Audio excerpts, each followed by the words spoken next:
The woman stumbled into Kingman, Arizona territory on a scorching July afternoon in 1878, her dress torn and dusty, her eyes wild with something darker than fear. Clara Benson collapsed near the water trough outside the general store, her hands trembling as she tried to cup the cool liquid to her lips. Within minutes, a small crowd gathered, men and women both concerned about the stranger who looked like she had walked straight through hell itself. "Madam, are you all right?" The storekeeper, a portly man named Mr. Henderson, reached out to help her stand. Clara jerked away so violently she fell backward into the dirt, her arms flying up to protect her face. The crowd went silent. Her whole body shook, pressed against the rough wooden post of the hitching rail, her breathing rapid and shallow. "Easy now," Mrs. Henderson said, slowly approaching with her hands visible and open. "Nobody's going to hurt you here." But when Mr. Henderson spoke again, trying to offer assistance, Clara flinched so hard she hit her head against the post. The women exchanged knowing looks while the men shuffled uncomfortably, recognizing the signs of something terrible in the young woman's past. That was how Xander Hayes first saw her, from his position leaning against the saloon across the dusty street. He had come down from his cabin in the Hualapai Mountains for supplies, a trip he made only 4 times a year when absolute necessity demanded it. At 6 feet 4 inches of solid muscle, with dark hair that fell past his shoulders and a thick beard that covered his jaw, Xander was an imposing figure. His buckskin shirt stretched across shoulders broad enough to carry a full-grown elk, and his arms were corded with the kind of strength that came from years of surviving alone in the wilderness. He watched as the town women helped Clara to her feet, careful not to touch her too suddenly, and guided her toward the boarding house.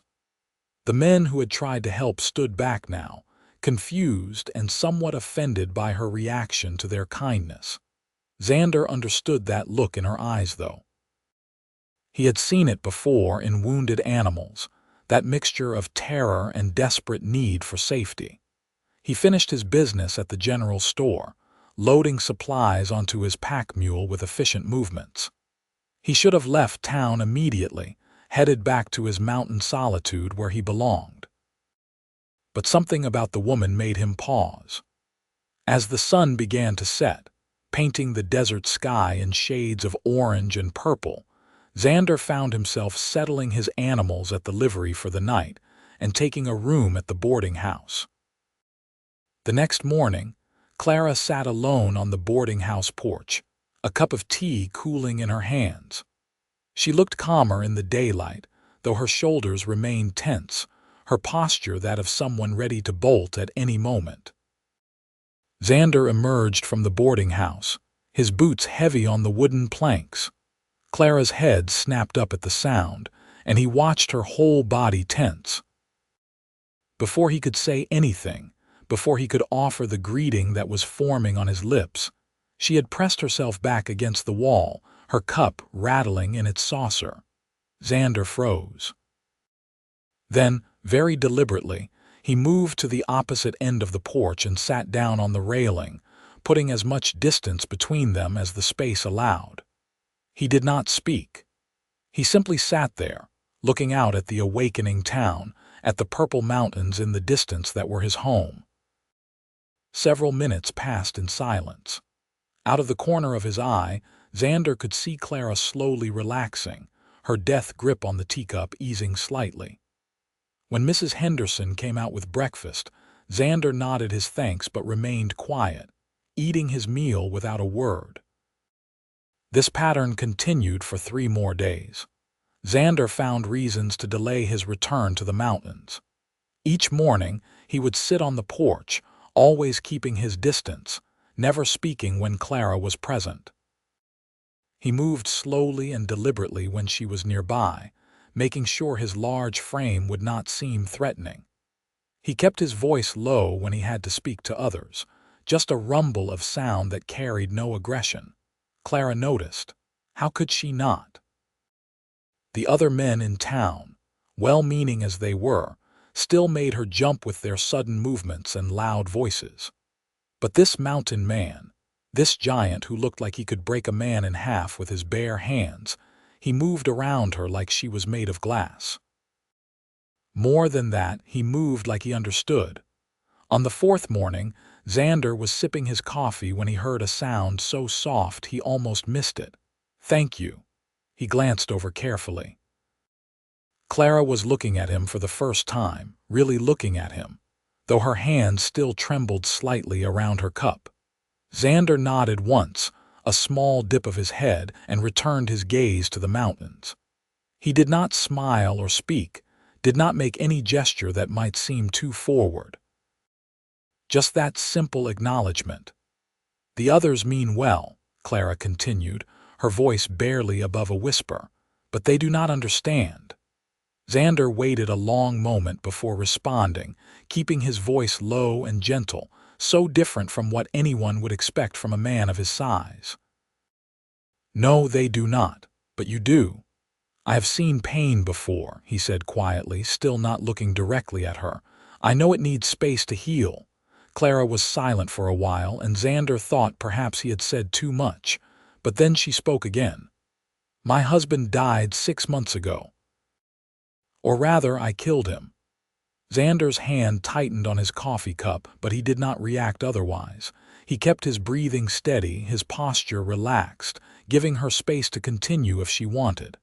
"Self-defense," Clara whispered. "The marshal in Prescott ruled it so. But before that, for 3 years, he made my life a living hell. Every day, every night. His voice, his hands, his rage over nothing and everything." Her own voice cracked slightly. "When men speak now, even kindly, even gently, my body remembers. It remembers and it reacts before my mind can tell it the danger has passed." "Your body kept you alive," Xander said softly, finally turning to look at her with eyes that held no judgment, only understanding. "That is nothing to be ashamed of." Clara met his gaze, and for the first time since arriving in Kingman, she felt something other than fear. She felt seen. Over the following week, Xander continued to extend his stay in town, much to the curiosity of the locals who knew him as a hermit who avoided civilization whenever possible. But he had his reasons. Each day he would spend time near Clara, always respectful of her boundaries, always careful with his movements and his voice. He began to speak to her more, but never suddenly. He would wait until she acknowledged his presence first, and then he would respond in that low, gentle rumble that seemed at odds with his massive frame. They talked about simple things at first: the weather, the quality of Mrs. Henderson's biscuits, the way the desert changed colors as the sun moved across the sky. "Where do you live?" Clara asked one morning when she felt brave enough to inquire. "In the mountains," Xander replied, gesturing toward the Hualapais rising in the distance. "About 15 miles northwest. I have a cabin near a spring." "Is it peaceful there?" "Very peaceful. Nothing but the wind in the pines and the call of eagles." He paused, then added carefully, "It is the safest place I know. No people to fear. Just nature which follows rules that make sense." Clara nodded slowly. "That sounds wonderful." "It is," Xander agreed.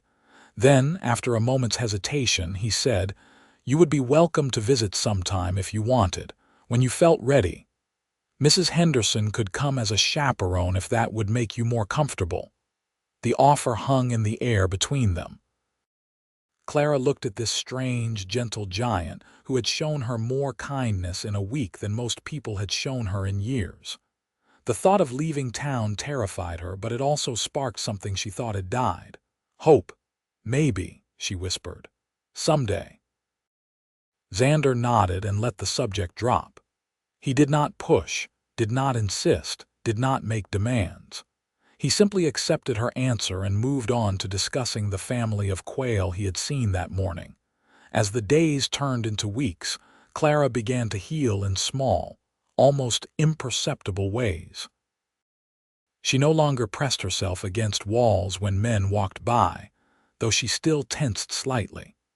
She could sit in the boarding house dining room during meals, though she preferred the seat in the corner with her back to the wall. And most importantly, she sought out Xander's company, finding comfort in his quiet presence. The townspeople noticed the change. They saw how the frightened woman who had stumbled into their midst was slowly becoming someone more whole. And they saw how the mountain man, who usually could not wait to escape back to his solitude, seemed content to remain in town, always nearby when Clara needed him but never crowding her space. "That Hayes fellow's sweet on Miss Benson?" Mr. Henderson asked his wife one evening.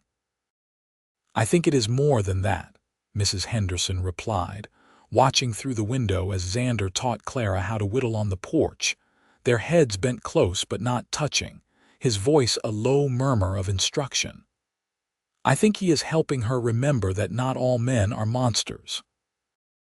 One afternoon, when the August heat had driven most people indoors, Clara found Xander at the livery, tending to his horses.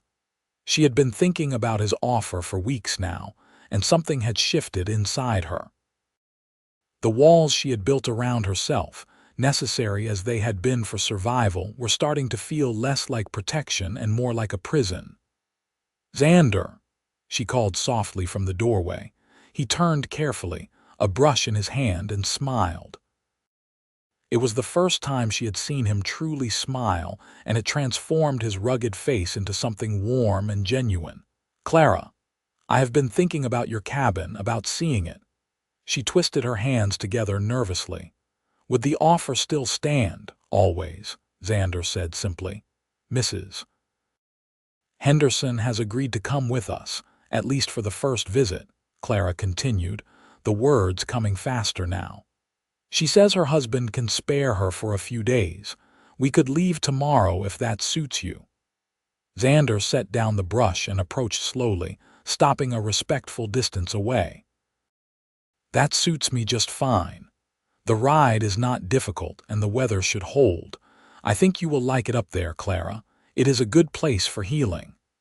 The next morning they set out just after dawn to avoid the worst of the desert heat. Xander led the way on his large roan gelding, while Clara and Mrs. Henderson followed on gentler mares borrowed from the livery. They traveled northwest, leaving the sparse vegetation of the low desert behind as they climbed into the mountains. Xander kept their pace easy, frequently checking to make sure the women were comfortable. He pointed out landmarks and wildlife, keeping up a steady stream of quiet conversation that helped Clara focus on the beauty around them rather than any lingering fears. "Those are pronghorn," he said, pointing to a small herd in the distance. "Fastest animals in North America. And up there," he gestured to a rocky outcrop, "that is where I have seen a golden eagle nesting for the past 3 years." As they climbed higher, the landscape changed dramatically. Juniper and piñon gave way to ponderosa pine, and the temperature dropped to something far more comfortable. The air smelled of pine sap and sun-warmed earth, clean and fresh in a way that made Clara's chest feel less tight. They reached Xander's cabin in the early afternoon. It was larger than Clara had expected, built solidly from logs with a stone chimney and a covered porch that looked out over a small meadow. A spring bubbled up from the rocks nearby, creating a pool of clear water before trickling away into the forest. "Oh, Xander," Mrs. Henderson breathed. "This is beautiful." "It is home," Xander said simply, dismounting and moving to help the women down. He offered his hand to Clara, and after only a moment's hesitation, she took it. His palm was calloused and warm, his grip gentle despite the obvious strength in those large hands. Inside, the cabin was surprisingly neat and well-appointed. A large stone fireplace dominated one wall, with a thick bearskin rug spread before it. Hand-built furniture filled the space, including a large bed in one corner, a table with 4 chairs and shelves lined with books. "You read?" Clara asked, surprised. Xander looked almost embarrassed. "I do. Not much else to do during winter storms. I have about 40 books now, trade for them when I go into town."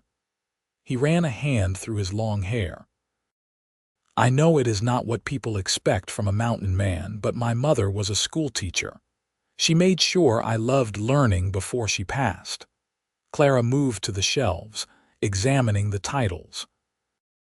There were classics like Shakespeare and Dickens, but also practical volumes on animal husbandry, wilderness survival, and medicinal plants. "Your mother would be proud," she said softly. Over the next 3 days, Clara discovered a piece she had not known was possible. Xander showed them around his property, the small garden where he grew vegetables, the smokehouse where he preserved meat, the workshop where he built furniture and carved beautiful figures from wood. He moved through his domain with quiet confidence, completely in his element. Mrs. Henderson proved to be a perfect chaperone, present enough to maintain propriety but wise enough to give Clara and Xander space to talk. And they did talk, for hours, about everything and nothing.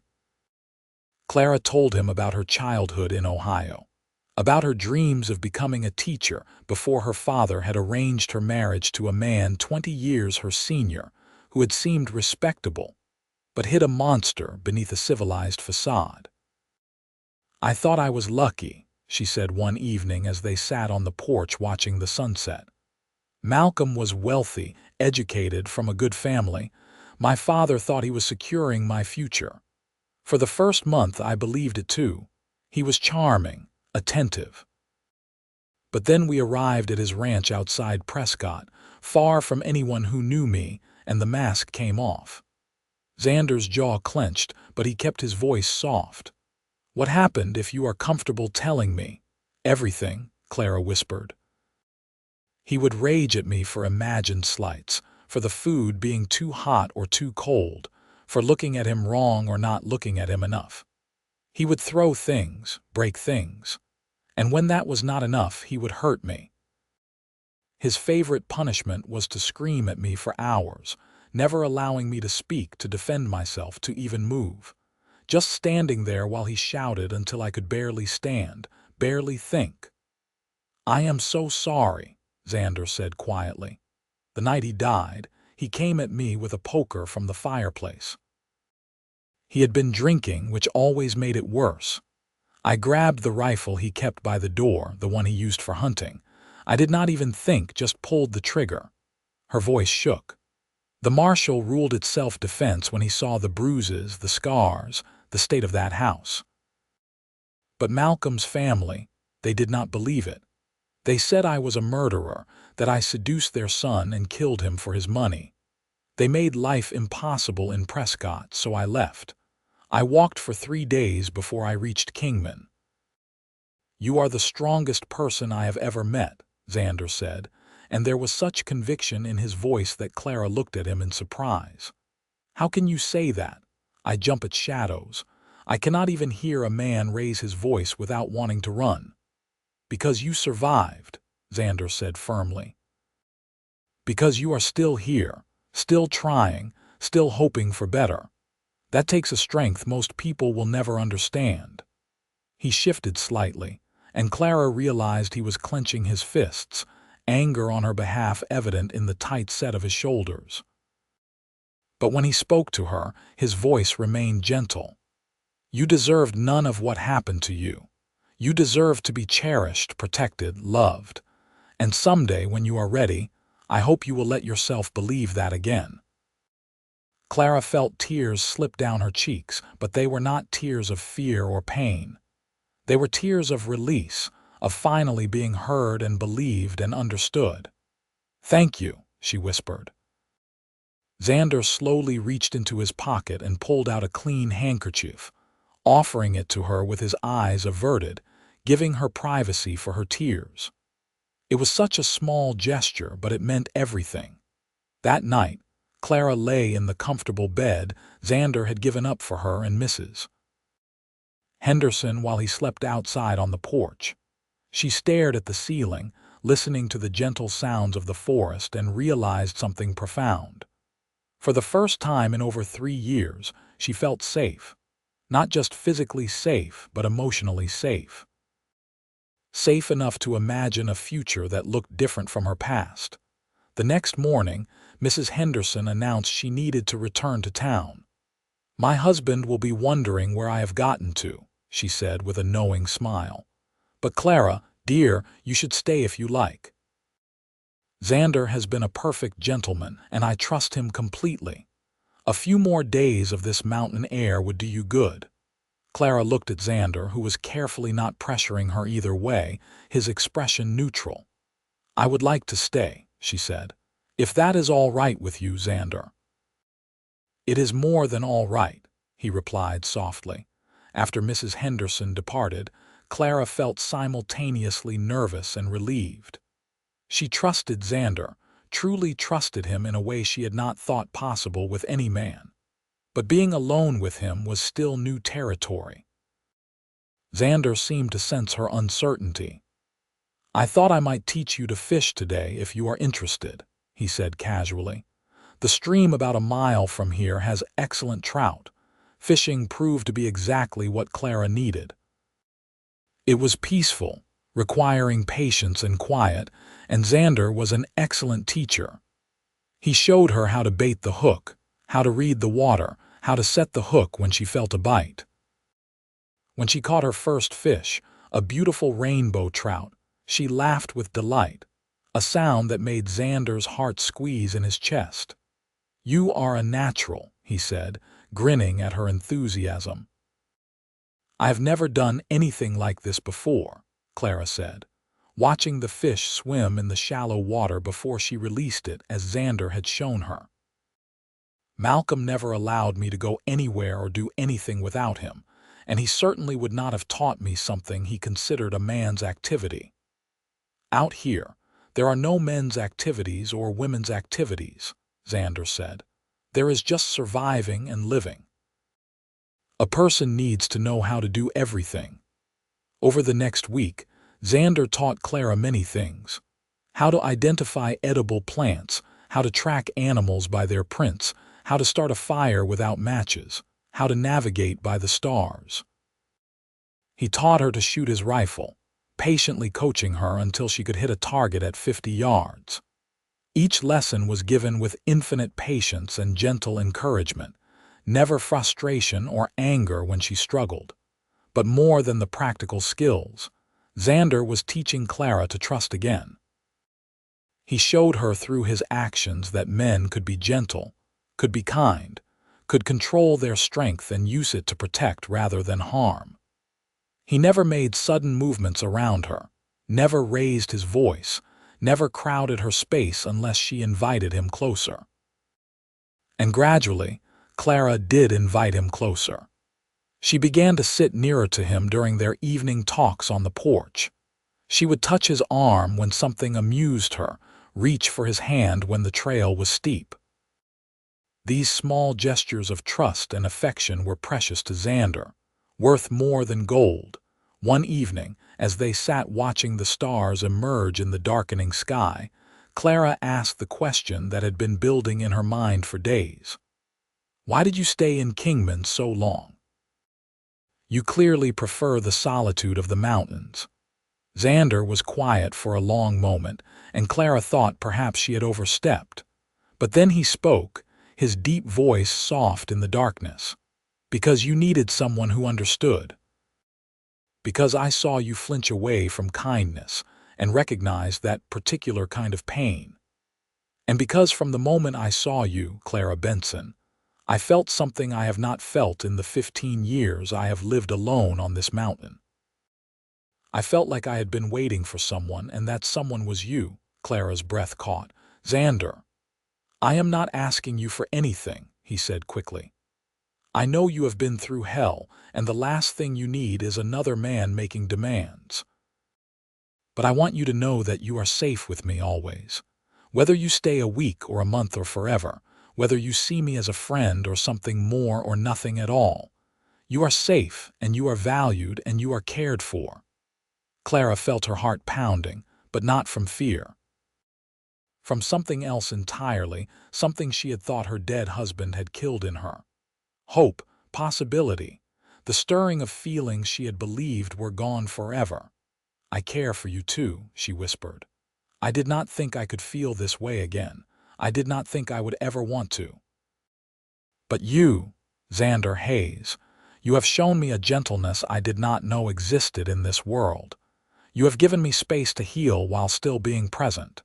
You have made me feel worthy of kindness." "You are worthy of everything good in this world," Xander said fiercely, though he still kept his voice low. "And I would spend the rest of my life proving that to you if you would let me." Clara stood from her chair, and Xander tensed, worried he had said too much. But instead of moving away, Clara moved closer. She stood before him, this mountain of a man who had been so gentle with her broken pieces, and slowly, giving him every opportunity to see what she intended, she reached out and cupped his bearded face in her small hands. "I would like to try," she said softly. "I would like to see where this could go if you are patient with me. I cannot promise I will not still flinch sometimes, or that I will not have difficult days. But I would like to try with you." Xander's large hands came up to very gently cover hers, and Clara realized they were trembling slightly. "I have all the patience in the world," he said, "and I will be here for the difficult days, for as long as you will have me." They stood like that for a long moment, and then Clara did something that surprised them both. She stepped closer and rested her head against his broad chest, listening to the steady thunder of his heart. Xander's arms came around her carefully, holding her like she was made of precious crystal, and Clara felt something inside her finally, truly begin to heal. The weeks that followed were a careful dance of growing closer. Clara moved out of the boarding house and into Xander's cabin, though she insisted on proper sleeping arrangements, with her taking the bedroom and him continuing to sleep on the porch or, as the nights grew colder, on a pallet by the fireplace. Xander agreed without argument, understanding that Clara needed to maintain control over the pace of their relationship. They fell into an easy routine. Mornings were spent tending to the practical matters of mountain living, checking traps, gathering firewood, tending the garden. Afternoons were for exploring, with Xander showing Clara all his favorite places in the mountains. Evenings were for quiet companionship, reading together by the fireplace, playing checkers, or simply talking. Clara began to laugh more, the sound ringing through the cabin and making Xander smile every time. She would tease him gently about his terrible coffee-making skills or his tendency to track mud through the cabin. He would respond in kind, comfortable enough with her now to joke about her habit of reorganizing his perfectly functional shelves, or her insistence that he needed curtains. "This is a mountain cabin, not a parlor in Boston," he protested one afternoon as Clara hung fabric she had sewn from material bought on a supply run to Kingman. "It is a home now," Clara replied. "Or it could be, if you wanted it to be." Xander caught the underlying question in her words. "I want nothing more than for this to be our home," he said seriously. "Yours and mine together." But there were still hard days. Days when Clara would wake from nightmares, gasping and disoriented. Days when Xander, forgetting himself in the midst of chopping wood or hammering nails, would make a loud noise that sent Clara spiraling back into fear. Each time he was patient, giving her space when she needed it, comfort when she would accept it, and never, ever showing frustration with her healing process. "I am sorry," Clara said one evening after a particularly bad episode where Xander had dropped a heavy pot and she had fled to the bedroom, heart racing. "You have nothing to apologize for," Xander said firmly from his position outside the bedroom door. Healing is not a straight line, Clara. There will be good days and bad days. I am not going anywhere. As September gave way to October, the aspens turned gold on the mountainside, creating a landscape of breathtaking beauty. Xander and Clara took long walks through the autumn splendor, and it was on one such walk that Clara first reached for Xander's hand without prompting. He laced his large fingers through her smaller ones, and they walked in contented silence. "I need to tell you something," Clara said eventually. "And I need you to understand that I mean it with my whole heart." Xander stopped, turning to face her with concern in his eyes. "What is it?" "I love you," Clara said simply. "I have been trying to find the courage to say it for weeks now, but it is true. I love your gentleness despite your strength, your patience despite my brokenness, your constant kindness even when I do not deserve it. I love the life we are building here, and I love you." Xander's breath caught, and Clara saw moisture gathering in his eyes. "Clara," he said roughly, "I have loved you since the day I watched you flinch away from help in Kingman and recognized a soul in need of gentleness. I have loved you through every small step of healing, every laugh, every tear. I love you more than I thought it possible to love another person. Will you kiss me?" Clara asked softly. "I think I am ready for that now." Xander cupped her face in his large, calloused hands with infinite tenderness. "Are you sure?" "I am sure," Clara breathed. He leaned down slowly, giving her every opportunity to change her mind, and pressed his lips to hers in a kiss so gentle it brought tears to her eyes. It was nothing like the brutal claiming her husband had called kisses. This was soft and sweet and full of reverence, a promise of care and devotion. When they finally pulled apart, both were breathing hard. "That was my first real kiss," Clara said wonderingly. "The first one given with love instead of taken with violence." "Then I am honored beyond measure," Xander said, pressing his forehead to hers. "And I promise you, every kiss from this day forward will be given with love." As October gave way to November, the first snows began to fall on the mountain.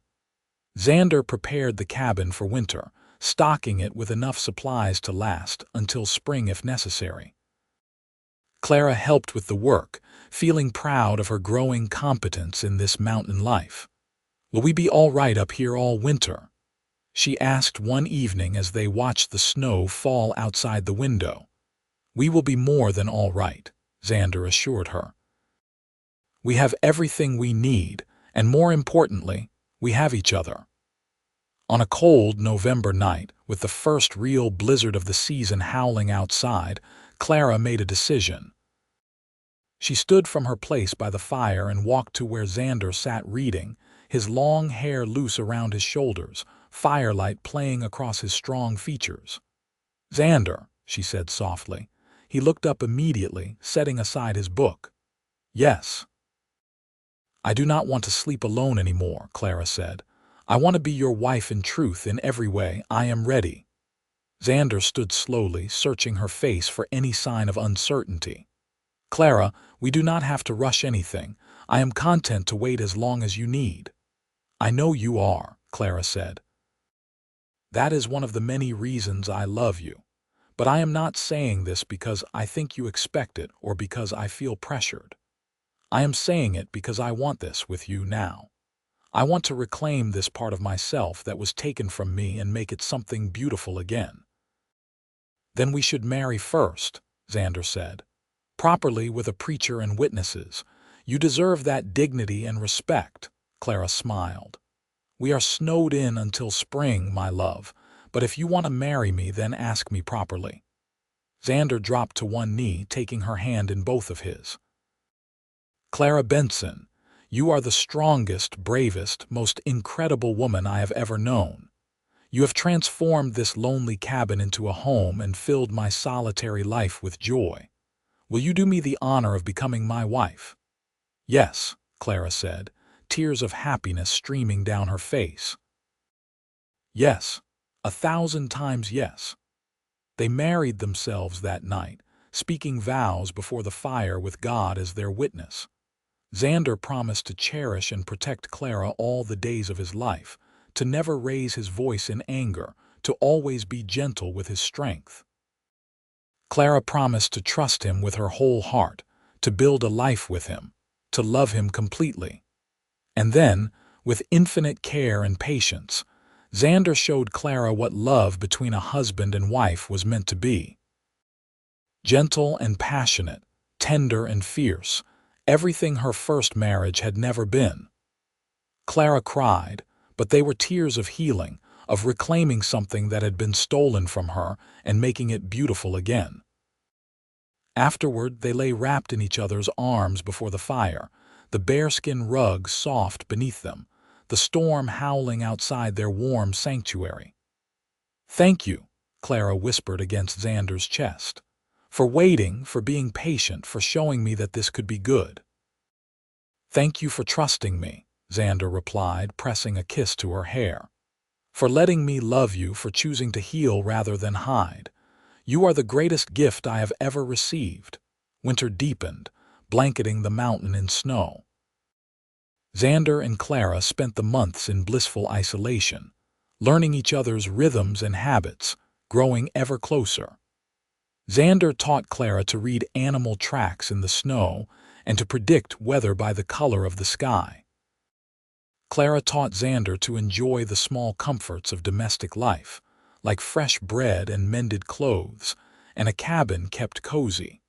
They played games by firelight, read books aloud to each other, made love in their warm bed while the wind howled outside. They talked for hours about everything and nothing, sharing dreams and fears and hopes for the future. Clara told Xander about her desire to teach children someday, perhaps starting a small school in Kingman. Xander confessed his hope to raise a family in this mountain sanctuary, to fill the cabin with the laughter of children. "How many children?" Clara asked one snowy afternoon in January as they lay in bed, Xander's large frame wrapped protectively around her smaller one. "As many as you want," Xander replied, running his fingers through her hair. "Though I confess I have always imagined at least 3 or 4, this mountain is big enough for a passel of young ones to explore."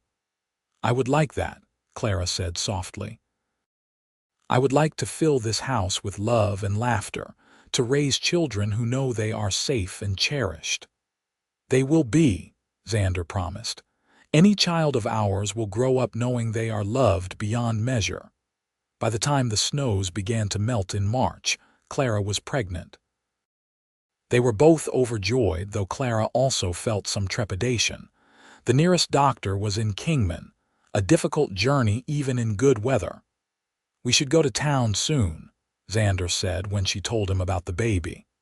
"Make sure the doctor knows to expect you. Stock up on supplies we might need." "And," he added with a grin, "we should probably make our marriage official in the eyes of the law." They made the journey to Kingman in early April, as soon as the trails were passable. The town was delighted to see them, and even more delighted to learn of their impending marriage and Clara's pregnancy.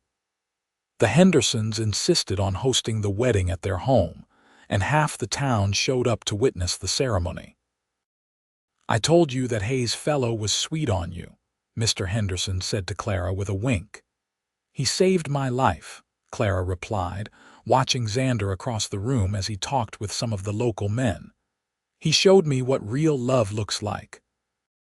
The preacher performed a beautiful ceremony, and when Xander and Clara exchanged rings that Xander had carefully crafted from silver during the long winter months, there was not a dry eye in the house.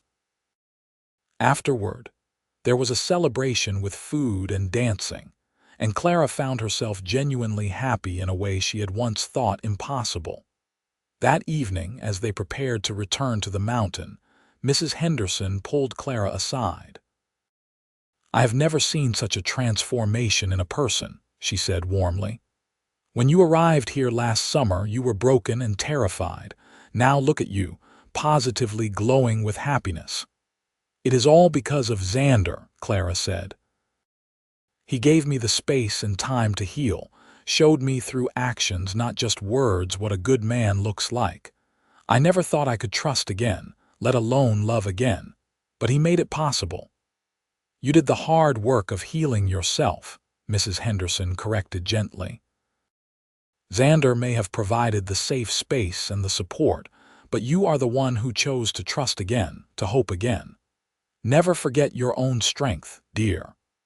Back at the cabin, they settled into a new routine, one that accommodated Clara's pregnancy. Xander took over the heavier chores, insisting that Clara rest whenever she felt tired. He doted on her shamelessly, always making sure she was comfortable, always concerned for her well-being and that of their unborn child.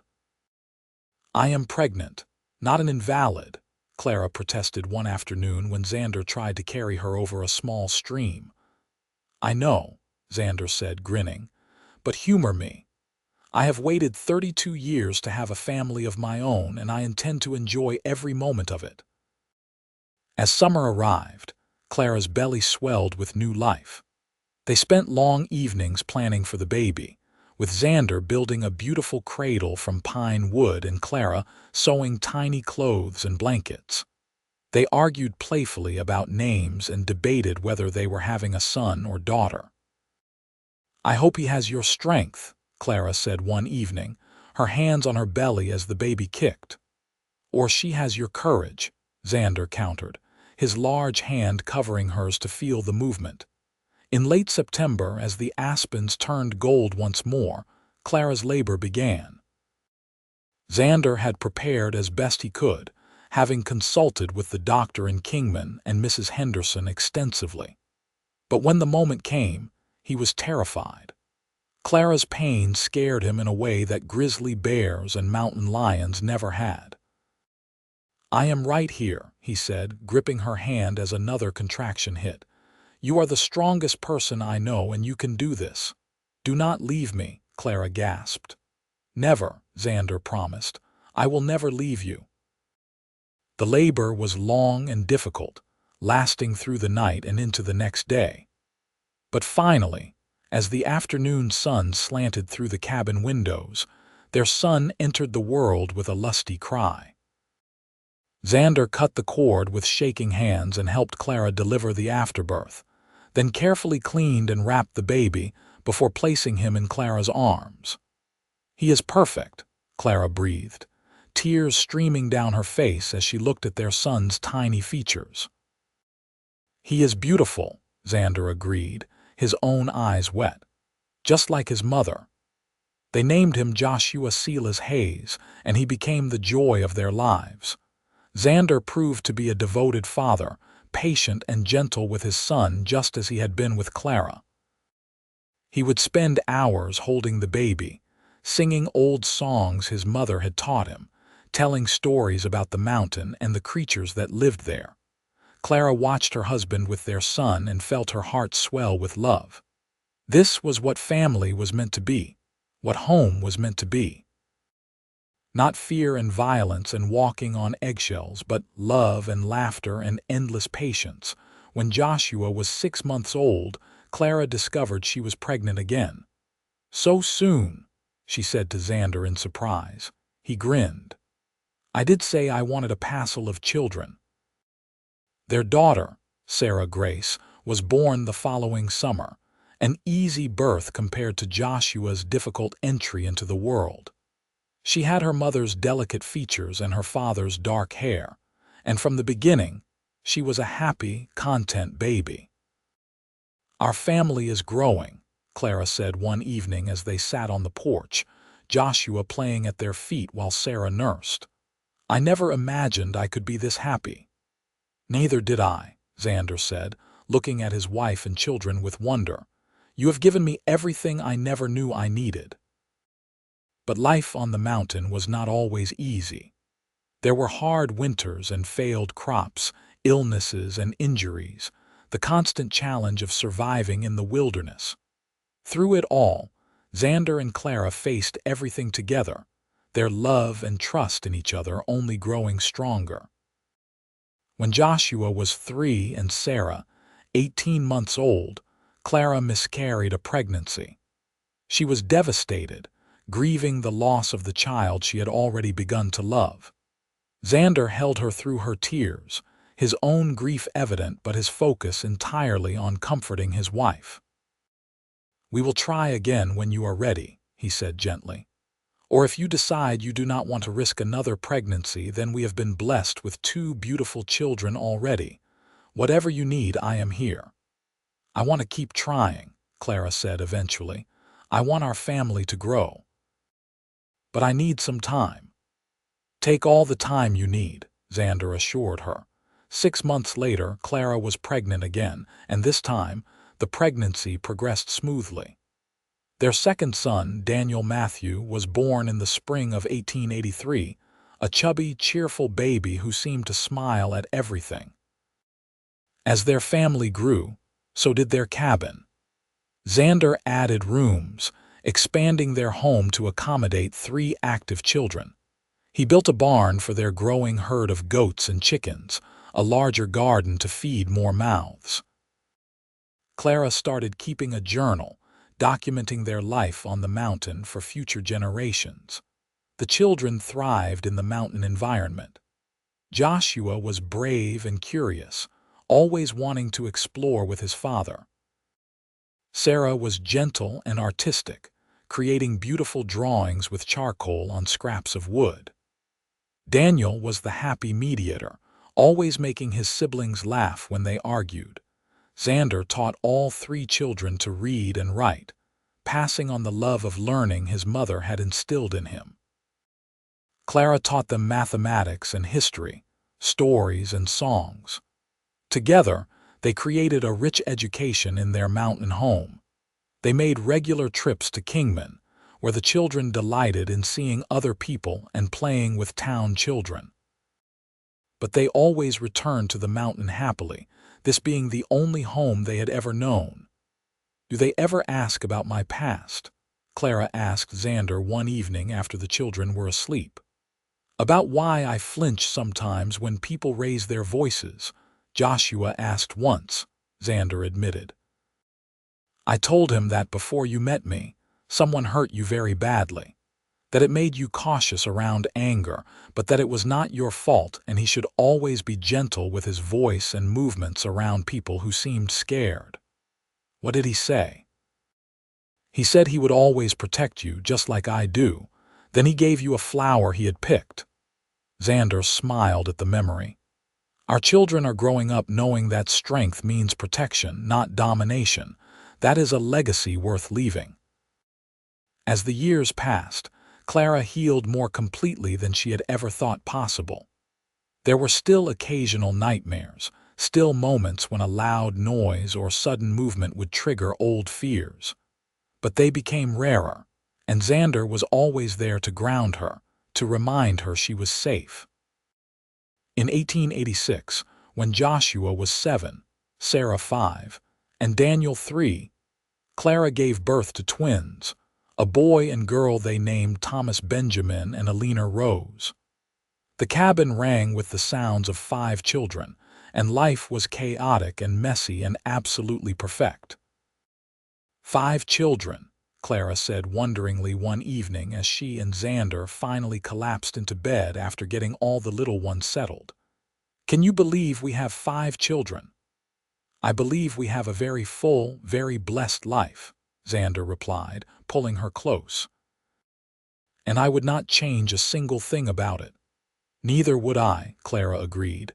"Though I think I am done having babies now. 5 is a perfect number," Xander laughed. "5 is indeed perfect. Our family is complete." The children grew, and with them, Clara's confidence in herself and her place in the world. She no longer flinched at raised voices, no longer feared men's anger. She had reclaimed every part of herself that violence had tried to steal, making herself whole again through love and time and the unwavering support of a good man.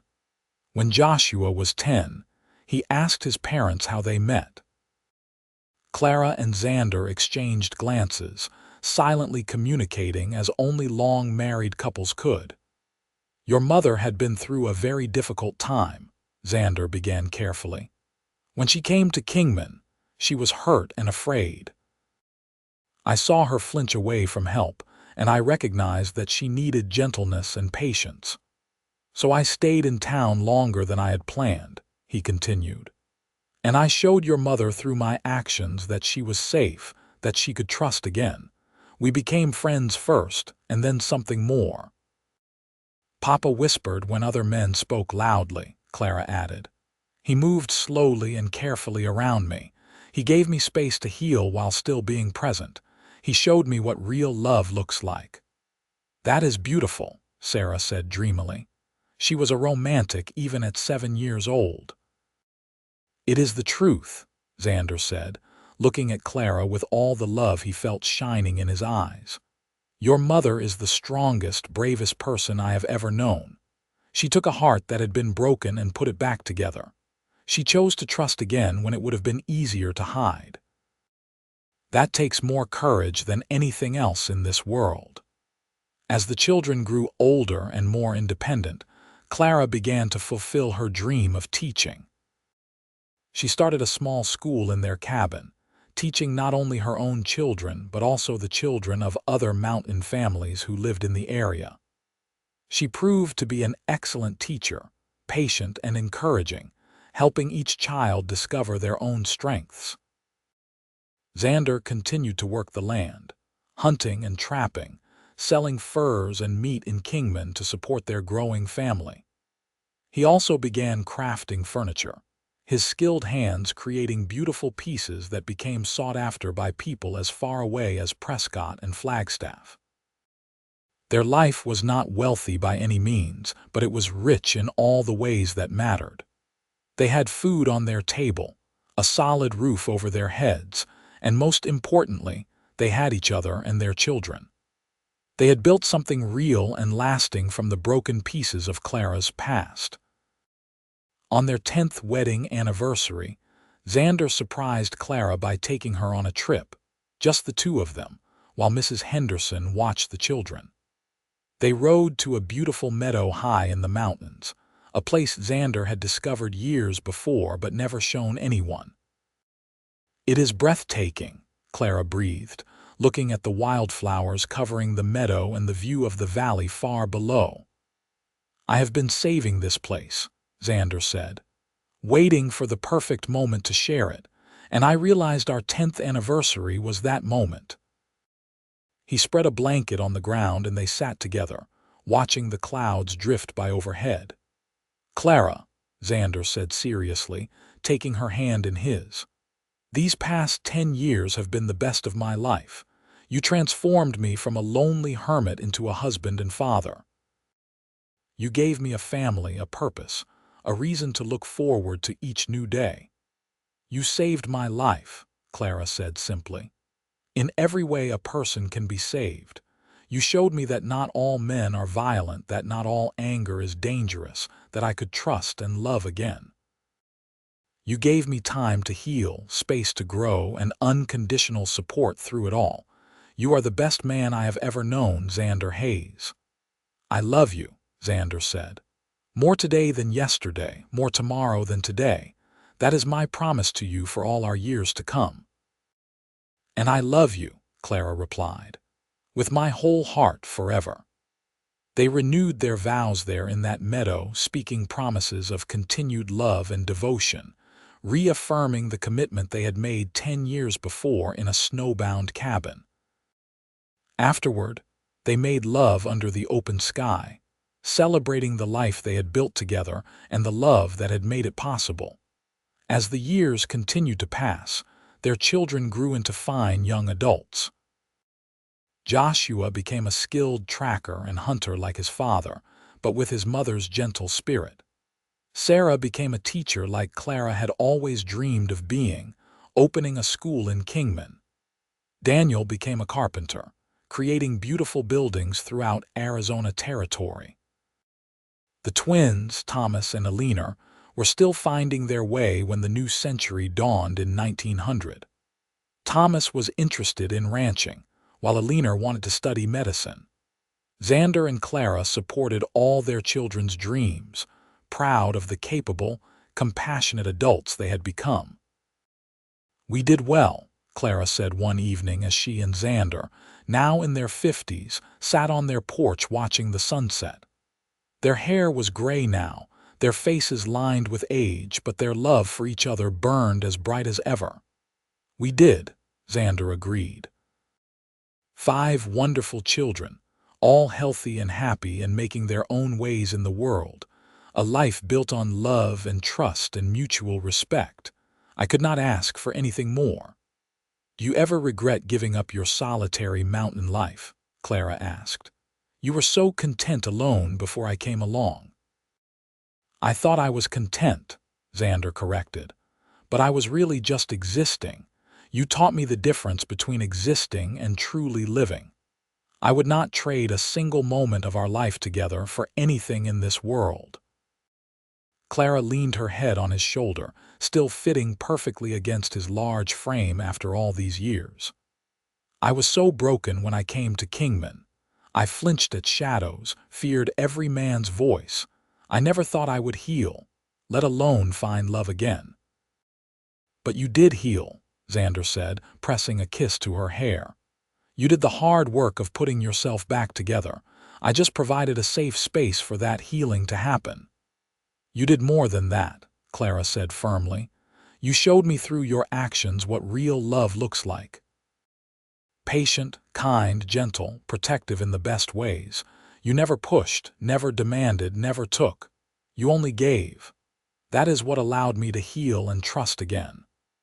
As the evening deepened, they remained on the porch, comfortable in the silence that comes from decades of companionship. They had built something extraordinary from the ashes of Clara's past. A life filled with love and laughter, and the kind of deep contentment that comes from truly knowing another person. Their story became something of a legend in Kingman. The frightened woman who had stumbled into town in 1878, flinching at every sound, and the mountain man who had whispered instead of spoke, who had shown infinite patience and gentleness until she learned to trust again. Young couples would sometimes seek them out, asking for advice on building a strong marriage. "Communicate," Xander would always say. "Talk about everything, the good and the bad. Never let anger control your words or actions. Give each other space to grow and change," Clara would add. "Support each other's dreams. And most importantly, choose each other every single day. Love is not just a feeling, it is a commitment you remake every morning." In 1905, Joshua married a sweet woman named Emma, and they gave Xander and Clara their first grandchild, a boy named after Xander. Holding his grandson, Xander felt his heart swell with emotion. This was the legacy he and Clara had created together, generations of love and gentleness stemming from their choice to trust each other. "Grandpa," little Xander Jr. asked one day when he was about 5 years old, "why does Grandma sometimes get scared of loud noises?" Xander looked at his grandson seriously. "Your grandmother was hurt very badly a long time ago before she met me. It made her cautious about certain things. But do you know what the important part of that story is?" "What?"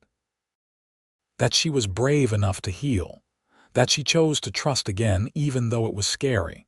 That she built a beautiful life even though bad things had happened to her. That is what true strength looks like, Joshua. Remember that." The boy nodded solemnly, and Xander could see understanding dawn in his young eyes. Another generation learning that strength means protection, that love means patience, that healing is possible even from the deepest wounds. By 1910, all 5 of the Hayes children were married with families of their own. The cabin in the mountains had become something of a family gathering place, with children and grandchildren visiting regularly. Xander had expanded it yet again, adding even more rooms to accommodate the growing family. "Can you believe we started with just this one room?" Clara said one day, gesturing around the now sprawling cabin. "I can believe that we built something lasting," Xander replied. "Something that will continue long after we are gone. Our grandchildren will tell their children about this place, about the love that founded it." As they aged, Xander and Clara slowed down, but they never stopped being partners in all things. They still took walks through the forest, though shorter ones now. They still sat on the porch every evening, watching the sun set over the mountains they loved. They still held hands, still kissed goodnight, still chose each other every single day. In the summer of 1918, Clara fell ill. The doctor from Kingman came, but there was little he could do. She had developed pneumonia, and at 63 years old her body struggled to fight it off. "I am not ready," Xander said brokenly, holding her hand as she lay in their bed. "I am not ready to lose you, Clara." "You will never lose me," Clara whispered, her voice weak but her eyes still bright with love. "I will always be with you in every corner of this cabin, in every sunset, in every breath of mountain air. And Xander, my love, thank you." "For what?" "For everything. For seeing me when I was broken and choosing to help me heal. For your patience, your gentleness, your unwavering love. For giving me 40 years of happiness I never thought possible. For our children and grandchildren and this beautiful life we built together. Thank you for showing me what real love looks like." "It was my privilege," Xander said, tears streaming down his face into his white beard. "Loving you has been the greatest honor of my life." Clara squeezed his hand weakly. "Promise me something. Promise me you will not isolate yourself after I am gone. Stay close to our children, our grandchildren. Let them love you and care for you. Keep living, not just existing." "I promise," Xander said. Clara smiled, and then with Xander's hand in hers and all their children gathered around their bed, she slipped peacefully away. Xander grieved deeply, as was only natural for losing a love that had spanned 40 years. But he kept his promise. He remained close to his children and grandchildren, letting them surround him with love and support. He continued to live in their cabin, tending the garden, taking walks through the forest, sitting on the porch every evening. He would talk to Clara during those evening vigils, telling her about their grandchildren's accomplishments, about the changes in Kingman, about how much he missed her. And sometimes, when the wind blew just right through the pines, he swore he could hear her voice whispering back, telling him she loved him, that she was proud of him, that she was waiting for him. Xander lived for 7 more years after Clara's passing. In the spring of 1925, at the age of 75, he died peacefully in his sleep, in the cabin he had built with his own hands, surrounded by family. His children buried him next to Clara in a beautiful spot on the mountain, overlooking the valley, with a view of the sunset they had loved so much. On their shared headstone, Joshua had inscribed, "Xander and Clara Hayes. He showed her gentleness, she showed him love.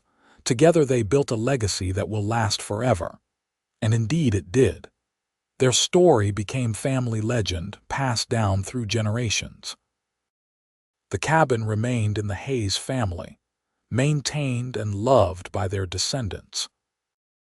And the lesson they had taught, that healing is possible, that love can triumph over pain, that patience and gentleness can restore even the most broken spirit, that lesson lived on in every member of the family they had created together.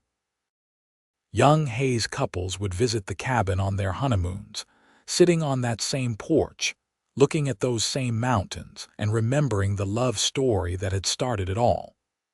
The story of a woman who flinched when men spoke, and a mountain man who whispered until she learned to trust again. A story of healing and hope, of second chances and forever love.